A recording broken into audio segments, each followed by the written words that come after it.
বান্দরবানের নাইক্ষ্যংছড়ির খইয়াঝিরি নামে একটা অংশে একদমই একাকী হাঁটছি। দেখতে পাচ্ছেন যে আমার আশেপাশে আসলে ত্রিসীমানার মধ্যে যাকে বলে কাউকে খুব সম্ভবত খুঁজে পাওয়া যাবে না। ট্রেইলে এরকম হাঁটতেই সাধারণত আমার খুব ভাল লাগে, যে একদমই একাকী।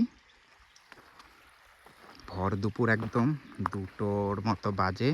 একটু পরে টিমের সাথে লাঞ্চ করব। টিম আসলে লাঞ্চের আয়োজন করছে, আর একজন এক এক দিকে একটু ট্রেইল ধরতে গিয়েছে। আমি ইচ্ছা করেই এমন একটা দিকে এসেছি যেখানে কেউ থাকবে না, এবং আমি আমার ইচ্ছা মতো এখানে টাইম পাস করতে পারবো।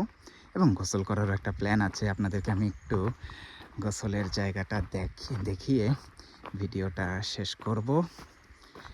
এই যে গতকাল রাতে আমরা যেখানে ক্যাম্প করেছি তার আসলে ঠিক উল্টো দিকেই জায়গাটা। আসুন দেখি, ওই যে ওখানে দেখা যাচ্ছে পাহাড়ি একজন নারী, তিনি কোনো একটা কিছুর চাষাবাদে ব্যস্ত রয়েছেন। ওকে, এই যে যে ছিঁড়িটা দেখা যাচ্ছে, এখানে একটা ঘুমের মতো জায়গা আছে।